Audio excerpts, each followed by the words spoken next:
मैं देख नहीं रहा।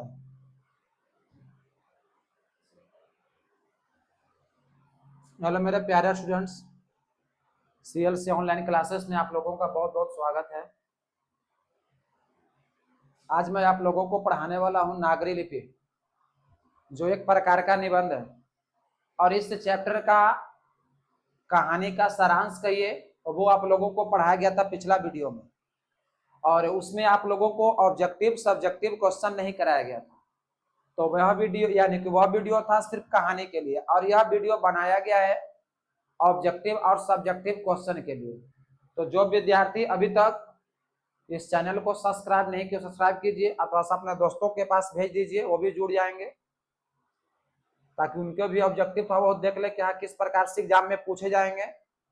चलिए अब ऑब्जेक्टिव हम स्टार्ट करने वाले हैं। सबसे पहला प्रश्न दिया गया नागरी लिपि से कि हस्तलिपि किसे कहते हैं। हस्त मतलब आप लोग जानते होंगे कि हाथ, लिपि मतलब भाषा, यानी ऐसा चीज जो हाथ के लिखावट हो। तो आपका फर्स्ट प्रश्न का उत्तर होता है डी, हाथ से लिखावट को हम लोग बोलेंगे हस्तलिपि।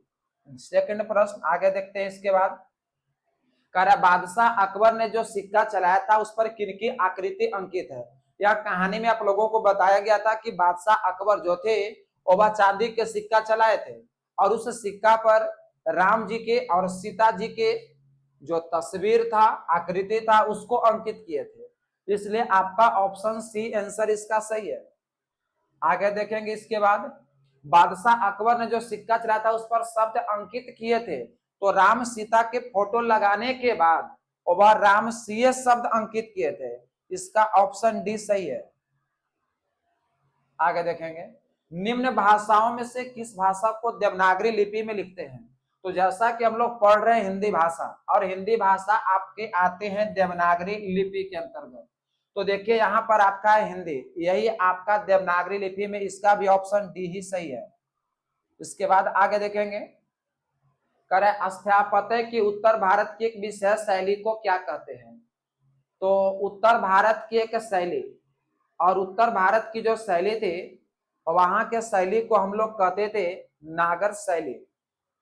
इसके बाद देखेंगे लिखा हुआ है टकसाल का अर्थ क्या होता है। तो जहां सिक्के ढलते हैं उस चीज को हम लोग कहते थे टकसाल।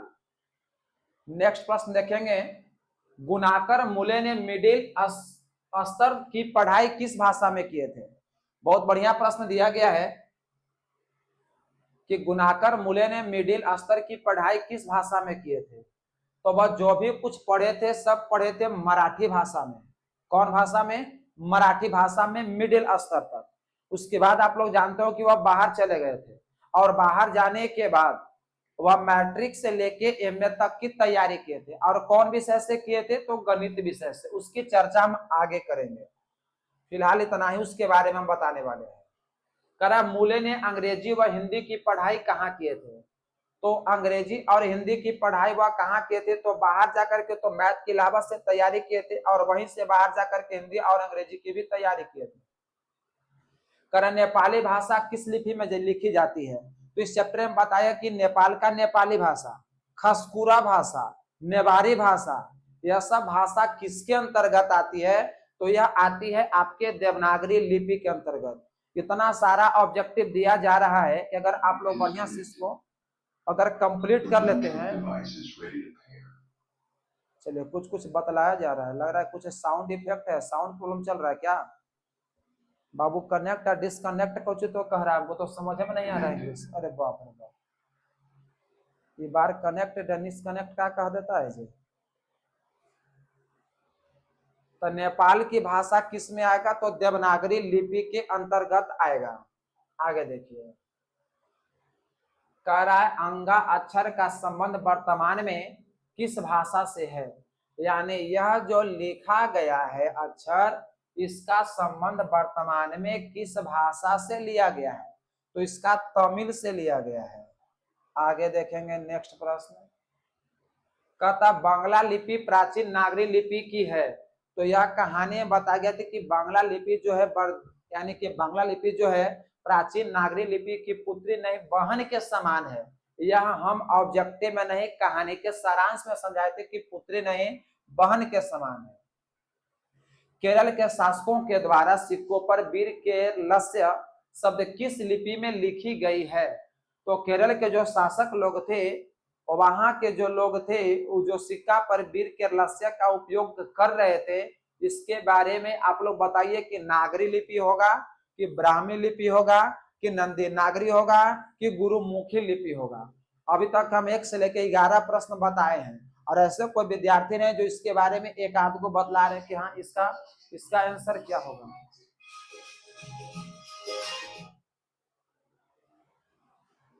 तो अब इसके बारे में आप लोग इसके आंसर कमेंट बॉक्स में बताइए कि इसका आंसर क्या होगा। नागरी लिपि होगा, कि ब्राह्मी लिपि होगा, कि नंदी नागरी होगा। करा पहले किन राजाओं के लेखों के लिपि को नंदी नागरी नाम दिया गया था? अब पहल जो राजा महाराजा लोग थे वह लिपि को नंदी नागरी नाम तो दिए थे, लेकिन कहाँ के नाम दिए थे? तो कहते हैं कि महाराष्ट्र के जो राजा थे, महाराष्ट्र के राजा राष्ट्रकूट, और वही नागरी को नंदी नागरी के नाम से जानते थे। तो ये आपका ऑप्शन सी, इसका भी आंसर हम आप लोग से ही पूछने वाले थे, लेकिन हम ही बता दिए हैं। एक आध को आप लोग को ऊपर भी छोड़ दिया जाएगा, आप लोग भी उसका उत्तर देते रहिएगा। टक्स टाल का संबंध किससे है? तो देखिए सिक्का से इसका संबंध था, पहले हम पूछे थे एक बार और ऑब्जेक्टिव में, इसके पहले हम बताए थे कुछ प्रश्न पहले कि टक्सटाइल संबंध का अर्थ क्या होता था? जहां सिक्के ढलते हैं, ऐसा नहीं कि अनाज के ढेर से है। तो इसका ऑप्शन सिक्का से है। अब देखिए करा श्रवण बेलगोला स्थान का संबंध है, तो इसका संबंध कौन से धर्म से है ये पूछा जा रहा है। जैन धर्म से है, कि बौद्ध धर्म से, कि सिख धर्म से, कि वैष्णव धर्म से? तो इसका ऑप्शन आप लोग बताइए, अन्यथा हम बतला रहे, इसका ऑप्शन ये होगा जैन धर्म से। आगे देखिए नागरी लिपि शीर्षक निबंध के निबंधकार कौन है? इसका आंसर आप लोग खुद बता सकते हैं, क्योंकि जिस चैप्टर पढ़ रहे हैं उसके लेखक के बारे में, उसके निबंध के बारे में कि निबंध लिखे हैं कौन, अगर उनके बारे में भी नहीं जानते हैं तो फिर मालूम चला कि आप लोग को पढ़ना ही बेकार है। क्योंकि अब पहले ही बताया गया था, फोटो में भी आप लोग को दिखाया गया होगा कि यह जो चैप्टर है इसके लेखक कौन है। इसका भी आंसर आप ही लोग बताइए, बहुत हल्का प्रश्न है। कह नागरी लिपि शीर्षक पाठ किस पुस्तक से लिया गया? यानी यह जो आपका चैप्टर है नागरी लिपि, यह किसी पुस्तक से लिया गया है, और उस पुस्तक का नाम क्या है? तो चलिए हम कुछ आप लोगों को ऑप्शन में आसान कर देते हैं। आप ए बताइए, ऑप्शन ए होगा कि बी होगा? चलिए 4 में 2, 50-50 पर आ जाइए। ए होगा कि बी होगा? इसका आंसर आप लोग दीजिए, अन्यथा भारतीय लिपियों की कहानी से लिया गया, हम बता ही देते हैं। मराठी भाषा की लिपि कौन सी है? मराठी भाषा की लिपि कौन सी है? तो महाराष्ट्र की मराठी जो भाषा है वह देवनागरी लिपि में लिखा जा रहा था। अब कह रहा सिद्धम क्या क्या अर्थ होता है? तो सिद्धम एक प्रकार की लिपि है, ब्राह्मी भी एक प्रकार की लिपि है, और नागरी या देवनागरी भी एक प्रकार की लिपि है। तो सिद्धम एक प्रकार की क्या कहलाएगी छोटो? तो यह भी एक प्रकार की लिपि ही कहलाएगी। नेक्स्ट प्रश्न आप देखेंगे, इसी प्रकार से ऑब्जेक्टिव में बने रहेंगे, ताकि एग्जाम में जितने भी ऑब्जेक्टिव प्रश्न पूछे जाएं, किताब से हो या व्याकरण से हो, एक भी प्रश्न छूटना नहीं चाहिए। अगर अच्छा नंबर लाना है तो ऑब्जेक्टिव पर ध्यान ज्यादा देना होगा। कह रहा है कि देवनागरी की संज्ञा दी गई है काशी से, कि मथुरा से, कि उज्जैन से? तो देखिए इसका संबंध काशी से है, काशी को भी नागरी को देवनागरी के नाम से जाना जाता है, इसलिए काशी इसका आंसर सही होगा। आगे देखिए कह रहा है हिंदी के आदि कवि कौन है? तो हिंदी के आदि कवि का नाम है सरहपाद। ना कोई सोच रहे कि वाल्मीकि जी कहा थे जी, तो वाल्मीकि जी नहीं है। अमोघ वर्ष कौन था? तो अमोघ वर्ष कौन था? यह एक प्रकार के विद्वान था, कि प्रख्यात राष्ट्रकूट राजा था, कि एक कवि था, कि राजवैद्य था? तो एक राष्ट्रकूट राजा था। सब तो लगभग हम ही बता रहे, आप लोग भी कुछ बताते चलिएगा। मिहिर भोज की ग्वालियर प्रशस्ति किस भाषा में है? इसका आंसर आप लोग स्वयं बताएंगे। जब मिहिर भोज को बुलाया गया था 840 से 81 ईस्वी के बीच, तो वह किस भाषा में है? बेतमा कहाँ स्थित है? हम बताए थे कि गुर्जर प्रतिहार जब भारत में घूमने के लिए आए थे तो वह एक ससर यानी कि एक शहर पर राज किए थे, जिसका नाम था कन्नौज शहर। तो फिर उसे दान पात्र में एक शहर दिया गया था कि जाइए जाकर के वहां यानी शासन कीजिए। जिसका नाम था बेतमा शहर, जो किसके पास स्थित था? तो इंदौर के पास। दक्षिण भारत के पांड्य प्रदेश के किस राजा के पल्लियम ताम्रपत्र मिले थे? इसका आंसर आप लोग बताएंगे राजा भोज होगा कि महेंद्रपाल होगा। दुयों में से आपको आंसर चुन लेना है। आगे देखिए, उत्तर भारत की विशेष स्थापत्य शैली को क्या कहते हैं? तो उत्तर भारत एक प्रकार का नगर था। अब नगर के शैली को क्या कहते हैं, अगर ये भी नहीं जानते हैं तो जान लीजिए, किसी भी नगर के शैली को नगर शैली ही के नाम से जानेंगे। कर देवनागरी लिपि में मुद्रण के टाइप कब बने थे? जब आपको चैप्टर शुरू किया गया होगा।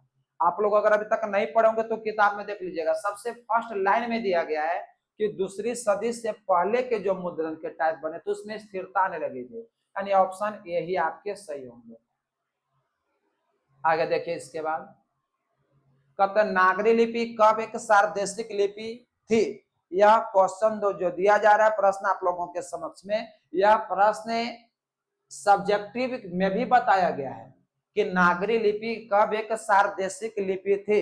और देखिए, सब्जेक्टिव के बाद यह आप लोगों के समक्ष में ऑब्जेक्टिव में भी पूछा जा रहा है। अब ऑब्जेक्टिव में पूछा जा रहा है कि नागरी लिपि कब एक सार्वदेशिक लिपि थी? तो नागरी लिपि कब एक सार्वदेशिक लिपि थी? इसका आंसर होगा 8वीं से 11वीं सदी। करा पहले दक्षिण भारत की नागरी लिपि क्या कहलाती थी? तो पहले जो दक्षिण भारत की नागरी लिपि थी उसे लोग जानते थे कौन नागरी के नाम से? बताइए। कोंकणी, इनकी चर्चा नहीं है। ब्राह्मी लिपि की चर्चा नहीं है। सिद्धम की चर्चा नहीं है। तो किन की चर्चा है? तो वहां के लोग नंदी नागरी के नाम से जानते थे। गुनाकर मूले का जन्म कब हुआ था? तो आप लोगों को यह लेखक परिचय बताया गया होगा कि गुनाकर मूले जी का जन्म 1935 में हुआ था। और कहां में हुआ था? तो महाराष्ट्र के अमरावती जिले में। फिर से एक बार सुनेंगे, इनका जन्म 1935 में महाराष्ट्र के अमरावती जिले में हुआ था। नेक्स्ट प्रश्न देखेंगे, कह गुनाकर मूले का जन्म कहां हुआ था? देखिए, अभी तो हम बताए, इसका आंसर आप लोग स्वयं बताएंगे कि गुनाकर मूले जी का जन्म कहां हुआ था। केरल में, तमिलनाडु में, महाराष्ट्र में, उत्तर प्रदेश में। तो इसका आंसर आप लोग स्वयं बताएंगे कि इसका आंसर क्या होगा। कर गुनाकर मूले ने किस पुस्तक में पुरानी लिपियों की विस्तृत जानकारी दी थी? तो प्राचीन भारत का इतिहास में, कि पूरा लिपि शास्त्र में, कि अक्षर कथा में, कि संस्कृति में? तो भारत का इतिहास के बारे में है कि प्राचीन में, इसका आंसर सी होगा। आगे देखिए, विजयनगर के राजाओं के लेखों की लिपि को क्या नाम दिया गया था? तो विजयनगर के जो लोग थे, वहां के लोग, या जो लेख था या जो लिपि थे, उसे किस नाम से बताए थे? तो महाराष्ट्र के राष्ट्रकूट विजयगिरी के यादव के शासन काल के समय में नागरी को नंदी नागरी का नाम दिया गया था। तो ऑप्शन आपके सी ही सही होंगे। इसके बाद आगे देखेंगे, काफी दूर हम लोग पहुंच गए हैं। 1 से लेके 34 प्रश्न तक का ऑब्जेक्टिव अभी हम लोग क्लियर कर चुके हैं। अभी लगभग आधा क्रॉस कर चुके हैं, आधा अभी और बचे हुए हैं। कहते गुप्तों की राजधानी को क्या कहा जाता है? तो गुप्तों की राजधानी को पाटलिपुत्र कहते हैं, कि कुसुमपुर कहते हैं, कि बिलासपुर? ये दोनों नहीं है। ये दोनों को छोड़ करके 50-50 चांस लगाइए, पाटलिपुत्र होगा कि देवनगर होगा। ऐसा हम इसलिए छोड़ रहे हैं ताकि हम आप लोगों को देख रहे हैं कि आप लोग अगर कहानी सुनते हैं कि नहीं। अगर कहानी सुनते होंगे तो एक भी ऑब्जेक्टिव बताने की आवश्यकता नहीं है। आप प्रश्न देखिएगा, ऑप्शन भी नहीं चुनिएगा। ऑप्शन देखिए, हम जब कहानी पढ़ाए थे तो बताए थे गुनाकर मूले कितना निबंध लिखे थे? तो 2500 से अधिक। तो आप जब बढ़िया से कहानी सुनिएगा ना, तो आप चारों ऑप्शन ही देखिएगा, सिर्फ ये खोजिएगा कि आप 2500 से अधिक निबंध लिखे थे। तो 2500 से अधिक आंसर कौन सा ऑप्शन में दिया गया था? ए बी सी डी कहां दिया गया है, ये खोजने की आवश्यकता। अगर आप कहानी नहीं सुनते हैं तो आप ऑप्शन से टिक लगाइएगा। और ऑप्शन से टिक लगने वाला मैथ के चैप्टर नहीं है।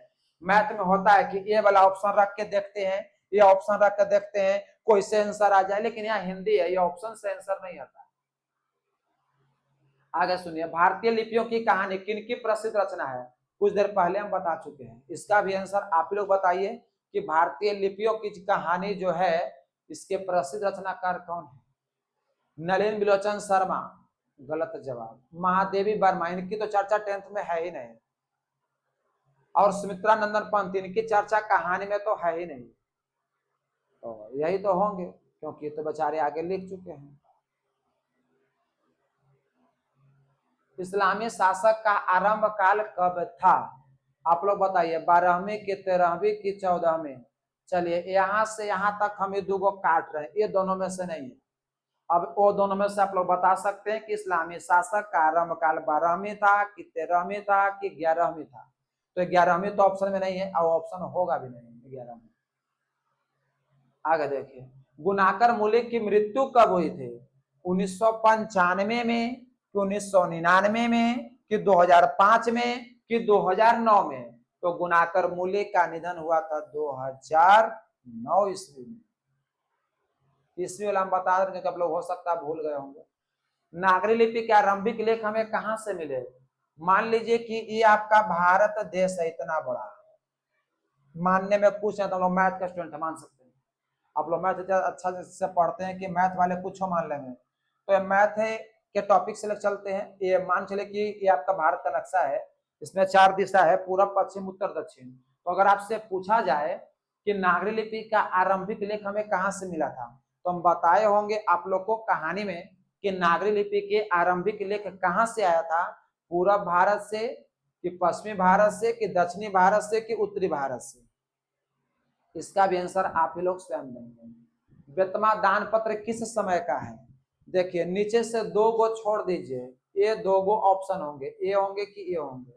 तो ज्यादा चांस नहीं, बल्कि बिल्कुल राइट जवाब 1020। कह रहा उत्तर भारत से नागरी लिपि के लेख कब से मिलने लगे? तो बताइए, उत्तर भारत के नागरी लेख जो हैं मिलने लगे थे और कब से मिलने लगे थे? तो अभी हम कुछ देर पहले चर्चा किए थे कि यह कब सार्वदेशिक लिपि कहलाई थी और कब से लेख इसका मिलने की चर्चा हुई थी। कह रहा है कि अभी जो हम लोग पढ़ रहे हैं छोटो, जिसका चैप्टर का नाम है नागरी लिपि, और अगर आपसे पूछे कि नागरी लिपि शीर्षक निबंध के लेखक कौन है, तो इसका आंसर आप बता सकते हैं। कौन है बताइए? ए बी सी डी कौन है? गुनाकर मुलिक, यज्ञ की, पंत की, प्रसाद? करा तमिल, मलयालम, तेलुगु, कन्नड़ भाषाएं है। उत्तर भारत की है कि पश्चिम भारत की है कि उत्तर भारत की है कि दक्षिण भारत की है? तो तमिल, मलयालम, तेलुगु, कन्नड़ भाषाएं किसके अंतर्गत, ये भी आप लोग स्वयं बताएंगे। रामायण शब्द की यानी रामायण की रचना किस भाषा में किया गया था? इसका भी आंसर आप लोग स्वयं देंगे। देखिए हम यहाँ अंडरलाइन कर दे रहे हैं, ये सब नहीं वाले हैं, तो अब कौन होंगे ये आप लोग बता सकते हैं। आगे देखिए अगला प्रश्न, नागरी लिपि शीर्षक पाठ साहित्य की कौन सी विधा है? जब आप लोग को हम कहानी पढ़ाते हैं उसी समय बता देते हैं कि अभी जैसा कि आप लोग को हम पढ़ाए होंगे 20 के दांत, तो हम बताए होंगे कि 20 के दांत शीर्षक गद्य की कौन सी विधा है? कहानी है कि निबंध है कि भाषण है कि शास्त्राकार है? ये सब चर्चा हम पहले ही कर चुके हैं। तो नागरी लिपि शीर्षक पाठ साहित्य की कौन सी विधा है, ये आप बताइए, निबंध है कि भाषण है? नहीं बता रहे हैं तो बता देते हम, यह जो है आपका एक प्रकार का निबंध है। आगे देखिए इसके बाद, करा दक्षिण भारत की नागरी लिपि क्या कहलाती है? तो दक्षिण भारत के जो लिपि थी उसे हम कौन से नाम से जानते थे? देवनागरी, ब्रह्मनागरी, नंदी नागरी, विजय नागरी? चलिए ये दोनों हम काट रहे हैं, आप बता सकते हैं।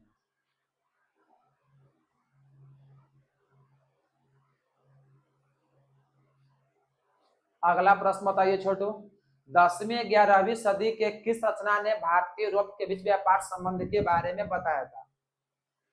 तो हम बताए होंगे कि शाहनामा जब 11वीं सदी में राज कर रहा था उस समय की चर्चा है, तो ऑप्शन बी होंगे। दक्षिण भारत में द्रविड़ भाषा परिवार की कौन सी भाषा सबसे अधिक प्राचीन है? तो बताइए, तमिल है कि तेलुगु है कि मराठी है कि कन्नड़ है? ईसा की 14वीं 15वीं सदी में विजयनगर के शासकों ने अपने लेखों की लिपि को क्या कहा? नंदी नागरी कि देवनागरी कि गुजराती कि ब्राह्मी? इसका भी आंसर आप लोग स्वयं दे सकते हैं। बिल्कुल हल्का हल्का प्रश्न दिया गया है, कोनो हार्ड प्रश्न नहीं है कि आपसे बनने वाला नहीं है। दोहा कोश किनकी रचना है, इसका भी आंसर आप लोग स्वयं दीजिए। ये रचनाएं में हम बताते होंगे, अगर आप लोगों को डाउट है तो थोड़ा सा इसको हम पीछे ला के दिखा देते हैं। देखिए कहाँ इस सबके चर्चा हम करते हैं, जब कहानी पढ़ाए होंगे तो बताए होंगे। थोड़ा सा वीडियो में बने रहेंगे, वो भी आएंगे नहीं कि थोड़ा सा हाथ सर इधर लेके चल गए सर। तो हम आप लोगों को इसलिए लाकर दिखला रहे हैं ताकि आप लोगों को लगे कि हाँ यह सब जब बताया जाता है तो हम लोगों के लिए ही बताया जाता है और उसको ध्यान से पढ़ना बहुत जरूरी होता है। रचनाएं, देखिए रचनाएं, अक्षरों की कहानी, भारत इतिहास और संस्कृति, प्राचीन भारत के महान वैज्ञानिक, आधुनिक भारत के महान वैज्ञानिक, मैंडलीफ महान वैज्ञानिक, सौरमंडल, सूर्य, नक्षत्र लोग, भारतीय लिपियों की कहानी जिसकी हम चर्चा कर रहे थे, आप लोग भी इसके बारे में जान सकते हैं, हम बतलाए थे। भारत इतिहास और संस्कृति इसकी भी चर्चा किए थे, तो यहाँ पर दिया गया है। और अभी एक जो बताया गया है,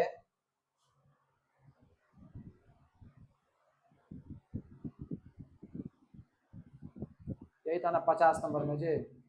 हाँ, दोहा कोश किनकी रचना है, तो बताइए सरहपाद की, कि रसखान की, कि जीवनानंद दास की। तो रसखान के भी चर्चा नहीं करना है, जीवनानंद दास की चर्चा नहीं करना है, गुरु नानक के भी चर्चा नहीं करना है, तो चर्चा किनकी करना है। आगे देखेंगे इसके बाद, करण नेवारी भाषाएं किस लिपि में लिखी जाती है, तो हम बताए कि नेपाल की नेपाली भाषा, नेवारी भाषा, खसकुरा भाषा, यह सब कौन लिपि में आती है, तो यह सब जितना भी भाषा है सब देवनागरी लिपि में आती है। बिल्कुल राइट आंसर इसका भी फर्स्ट होगा।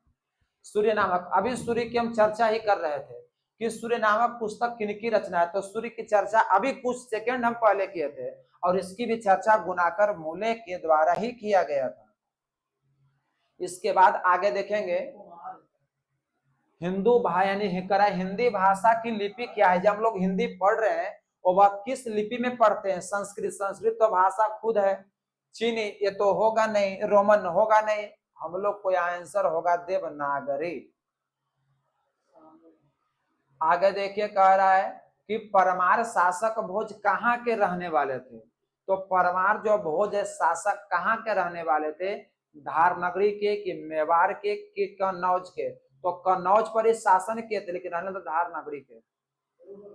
आगे कह रहा है किस शासक ने ऐसा सिक्का चलाया जिस पर नागरी लिपि में रामसिंह शब्द अंकित किए थे, तो जब आप लोग को फर्स्ट यानी जब हम ऑब्जेक्टिव का क्लास शुरू किए थे उसी में बताए थे कि अकबर नाम के एक व्यक्ति थे, वह अपने शासनकाल के समय एक सिक्का चलाए थे और वह सिक्का पर एक भाषा को अंकित किए थे, एक शब्द का अंकित किए थे, उसका नाम रखे थे रामसिंह। तो उसके अनुसार अगर फर्स्ट समय से अगर ऑब्जेक्टिव आप सुन रहे होंगे, पढ़ रहे होंगे, तो आप आंसर स्वयं बता सकते हैं कि इसका आंसर फर्स्ट ही सही होगा। इसके बाद देखिए कह रहा है चंद्रगुप्त द्वितीय विक्रमादित्य का व्यक्तिगत नाम क्या था। वैसा नहीं कि इसमें गोल टिक लगा हुआ है तो सर आंसर इसका ये बता रहे, इसका आंसर ये नहीं है, इसका व्यक्तिगत नाम था देव, इसीलिए इन्हीं के नाम पर नागरी को देवनागरी नाम से जाना गया था, इसलिए ऑप्शन आपका ए सही होंगे। आगे देखिए इसके बाद और भी क्वेश्चन ऑब्जेक्टिव है का, हाँ भैया और भी है। काशी क्या है, तो काशी देवनगरी है कि देव नदी है कि शिव की नगरी है कि पशु नगरी है, तो काशी भी एक प्रकार की देवनगरी के अंतर्गत भी आता है। कर्नाटक प्रदेश का श्रवण बेलगोला स्थान किसकी प्रसिद्ध धार्मिक स्थल है, तो हम शुरू में आप लोग को बताए थे यहाँ जो चर्चा किया गया जैन धर्म के, तो जैन धर्म वाले को क्या कहेंगे, बौद्धों का बोलेंगे कि वैष्णवों को, कि जैनों को, कि शैवों को, आप लोग स्वयं बताइए, इसकी चर्चा हम कर चुके हैं। धारा नगरी का कौन शासक अपने विद्यानुराग के लिए इतिहास में प्रसिद्ध है, यह भी ऑप्शन यानी ये भी प्रश्न इसी के टाइप पर प्रश्न की हम चर्चा कर चुके हैं। आगे देखिए 60 नंबर में, मराठी, नेपाली और नेवारी भाषाओं की लिपि क्या, अभी कुछ देर पहले बताए थे कि महाराष्ट्र की मराठी भाषा, गुजरात की गुजराती भाषा, नेपाल की नेपाली व नेवारी भाषा किस लिपि में लिखा जाता है, उसका नाम रखे थे देवनागरी लिपि। 60 तक ऑब्जेक्टिव कर चुके। देखिए जैसा कि आप लोग देख रहे होंगे ये पांचवा जो चैप्टर है जो निबंध है, और एक कहानी नहीं है, निबंध है, और फिर भी एक में इसमें एक नहीं 1 से लेकर 60 तक ऑब्जेक्टिव कराया गया है। बहुत ज्यादा इसका ऑब्जेक्टिव कराया गया। अगर इतना आप लोग पढ़ लेते हैं तो आपसे एग्जाम में फिर छूटने वाले हैं ही नहीं। अब इसके बाद देखिए, जैसे आपका ऑब्जेक्टिव खत्म हुआ है, अब आपके सामने लाया गया सब्जेक्टिव प्रश्न जो एग्जाम में 2 नंबर के पूछे जाते हैं, कभी कभी 5 नंबर के पूछे जाते हैं। तो ऐसा नहीं कि हम जो पहला की चर्चा कर रहे हैं 2 नंबर में पूछे जाते हैं या 5 नंबर में, तो ये आपका एग्जाम में 2 नंबर का बहुत बार पूछ चुका है। तो इस प्रश्न को हम पढ़ लेते हैं, इसके आंसर की चर्चा कर लेते हैं। कहते हैं देवनागरी लिपि के अक्षरों में स्थिरता कैसे आई है, किताब का सबसे फर्स्ट प्रश्न है। तो देवनागरी लिपि के अक्षरों में स्थिरता कैसे आई, तो इसका देखिए आंसर थोड़ा सा और हम बड़ा कर सकते हैं कि देवनागरी लिपि के अक्षरों में स्थिरता 2री सदी के पूर्व जब इस लिपि के टाइप बने पुस्तकें छपने लगी तब इसके अक्षरों में स्थिरता आने लगी। यानी थोड़ा सा आगे इतना जोड़ सकते हैं, इतना जोड़ सकते हैं, और इसके बाद इसका आंसर हम बना सकते हैं। हाँ, तो ऐसे भी आपका आंसर सही है। आगे देखिए, अगर इस सब्जेक्टिव की चर्चा करें तो इससे ऑब्जेक्टिव बन जाएगा। देखिए करा कि देवनागरी लिपि में कौन कौन सी भाषाएं लिखी जाती है। तो अभी हम बताए थे कि इसमें संस्कृत भाषा भी आता है, हिंदी भी आता है, नेपाली, नेवारी, मराठी, गुजराती, मैथिली, भोजपुरी, मगही, ये सब भाषा इसी लिपि के अंतर्गत आ जाती है जिसका नाम है देवनागरी। बहुत बड़ा लिपि। कर लेखक ने किन भारतीय लिपियों से देवनागरी का संबंध बताया है। तो लेखक ने गुप्त काल की ब्राह्मी लिपि और उसके बाद आया था सिद्धम लिपि, उसी के माध्यम से यह बताए थे कि देवनागरी लिपि का संबंध इसी से है। तो अगर आप लोग यहाँ से यहाँ तक अभी देख लिए होंगे तो इसका स्क्रीनशॉट ले सकते हैं, और इसके माध्यम से आप इससे भी समय बचाते हुए आप इसके बारे में जानकारी बाद में ले सकते हैं और इसे कॉपी में नोट कर सकते हैं, नोट कॉपी बना सकते हैं। आगे देखेंगे इसके बाद। कहते हैं नंदी नागरी किसे कहते हैं, किस प्रसंग में लेखक ने उसका उल्लेख किया है। तो जैसा कि हम बता चुके हैं कि नंदी नागरिक देवनागरी को ही कहते हैं, और महाराष्ट्र के राष्ट्रकूट राजाओं के समय नंदी नागरी को नादेड़ की लिपि होने के कारण इसे नंदी नागरी के नाम से भी जानते थे। तो आपका चौथा प्रश्न का आंसर देखा जा रहा है कि बिल्कुल सही है, जो 2 लाइन का देखने में छोटा है क्योंकि प्रश्न ही छोटा है। नागरी लिपि के आरंभिक लेख कहां से प्राप्त हुए थे। तो नागरी लिपि सबसे पहले आया था दक्षिण भारत से, और राष्ट्रकूट वंश के द्वारा राजा दंती दुर्ग थे, उन्हीं दान पत्र में दिया गया था 754 में। आगे देखेंगे ब्राह्मी और सिद्धम लिपि की तुलना में नागरी लिपि की मुख्य पहचान क्या है। तो जब हम लोग अगर कोई भाषा को ब्राह्मी या सिद्धम लिपि में लिखते हैं या नागरी लिपि में लिखते हैं तो उसकी पहचान है, और पहचान क्या है कि अगर आप ब्राह्मी या सिद्धम लिपि में लिखते हैं तो अक्षरों के सिरा पर छोटी आरी या लकीर या ठोस त्रिकोण बनाना पड़ेगा। लेकिन अगर आप नागरी लिपि में लिखते हैं कोई अक्षर को तो लंबा लकीर खींचना पड़ेगा। कितना लंबा, जितना अक्षर की चौड़ाई। जैसे देखिए तुलना लिखे हैं, जितना बड़ा अक्षर है तितना लंबा से लकीर खींच दीजिए, अक्षर जोड़ दीजिए, आपका शब्द बनकर तैयार हो जाएगा। तो ये है अंतर। आप इसका भी स्क्रीनशॉट ले सकते हैं। हम आगे बढ़ाते हैं इसके बाद। देखिए कह रहा है उत्तर भारत में किन शासकों के प्राचीन नागरी लेख प्राप्त होते हैं। तो उत्तर भारत में घूमने के लिए आए थे जिनका नाम था गुर्जर प्रतिहार वंश, और गुर्जर प्रतिहार वंश के व्यक्ति थे। ये जब आए थे घूमने के लिए तो यह कन्नौज पर शासन कर लिए थे, जिसमें मिहिर भोज महेंद्रपाल प्रसिद्ध राजा होते थे उस समय 840 से 81 के समय में, और उसी समय ग्वालियर यानी प्रशिष्ट हुआ था, मतलब हार था, और देवनागरी लिपि का लेख है। तो इसके बाद देखेंगे 8वां प्रश्न, नागरिक को देवनागरी क्यों कहते हैं, लेखक किस संबंध में क्या बताते हैं। देखिए इसका आंसर बड़ा है क्योंकि यह एग्जाम में 5 नंबर में भी कभी कभी पूछ दिए जाते हैं। तो 5 नंबर का जब प्रश्न होगा तो आंसर तो बड़ा होगा ही होगा, ये आप लोग भी जानते हैं। तो कहता है कि नागरी लिपि को देवनागरी कहलाने के पक्ष में सब प्रमाण सबूत तो नहीं है। बात तो खैर सही है, सबूत तो नहीं है, लेकिन नागरी शब्द नगर से ही बना है, तो नगर में जोड़ करके नागरी बताया गया है। और कहते पटना जो कभी नगर कहा जाता था, वहां एक राजा थे जिनका नाम था चंद्रगुप्त द्वितीय विक्रमादित्य, और इन्हीं का व्यक्तिगत नाम, ऑब्जेक्टिव हम बताए थे कि ऑब्जेक्टिव में इनका बताए थे कि इनका व्यक्तिगत नाम क्या था, देव, और संभवतः यह पटना के रहने वाले होंगे, इसीलिए नागरी को देवनागरी नाम रखा गया था। तो प्रिय विद्यार्थी लोग, आप लोग यहाँ तक समझ रहे हैं। इसके बाद कहता लेखक ने इस संबंध में एक और बात बताई थी कि भारत के सभी शहर नगर कहलाते थे, लेकिन काशी देवनगरी कहलाती थी। अतः उसके आधार पर देखिए, काशी की चर्चा यहाँ किए कि नहीं किए देवनगरी में, तो इसके बारे में ऑब्जेक्टिव में चर्चा किए थे।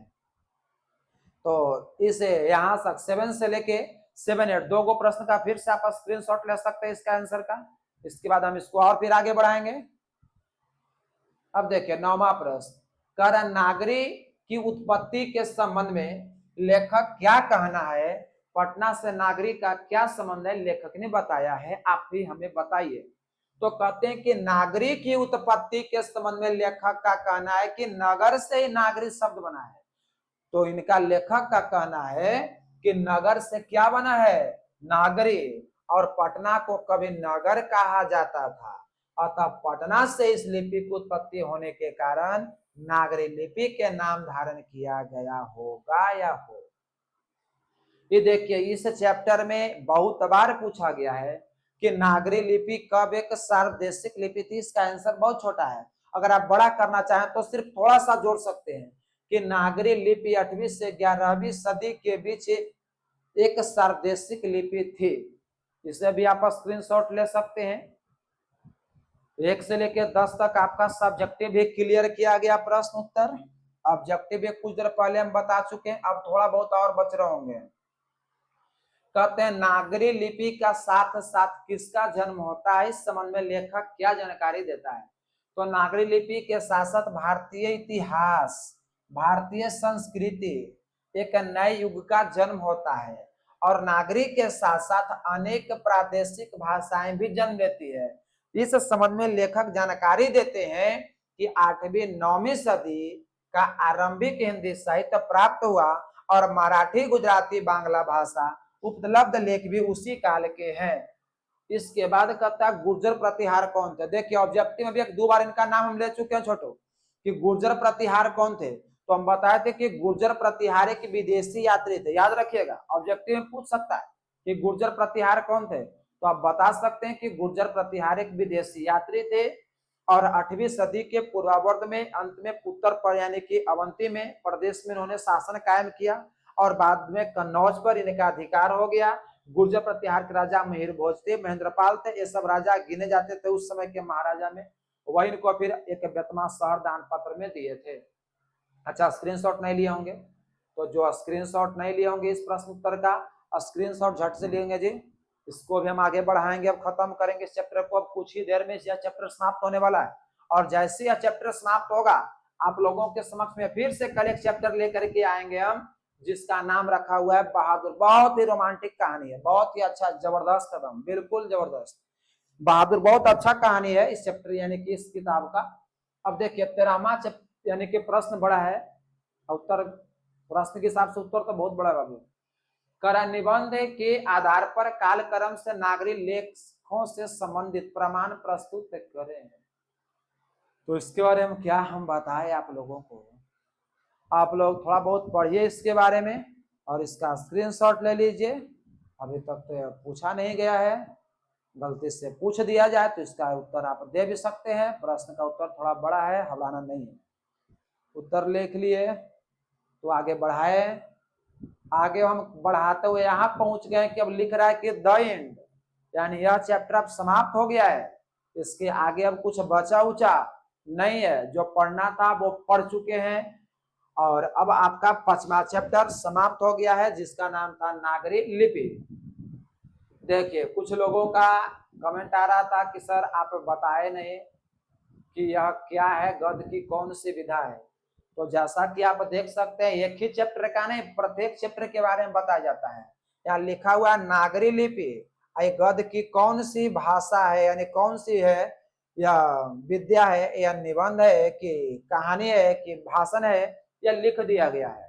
तो यह एक प्रकार का निबंध है और ऑब्जेक्टिव में ऐसे ऐसे बहुत से प्रश्न पूछे जाएंगे और आपको उस प्रश्न का उत्तर देते रहना है। तो हम स्टार्ट करने से पहले बता देते हैं कि कौन चैप्टर क्या है। और अभी तक जो बच्चे पढ़ लिए होंगे ऑब्जेक्टिव सब्जेक्टिव, अब उनसे एग्जाम में तो प्रश्न छूटेंगे नहीं, और जो पढ़ लिए होंगे और जो आपके दोस्त छूट गए होंगे उन्हें बता दीजिएगा कि 5वां चैप्टर तक हिंदी का ऑब्जेक्टिव और सब्जेक्टिव अनिल सर के माध्यम से खत्म कर दिया गया है। अब जिस तरह से 5वां तक पढ़ाया गया उसी प्रकार से अब आगे 6ठा चैप्टर भी पढ़ाया जाएगा। आज की क्लास इतना ही। धन्यवाद आप लोगों को, बहुत बहुत धन्यवाद। फिर मिलते हैं हम नेक्स्ट वीडियो में अगले क्लास में। धन्यवाद।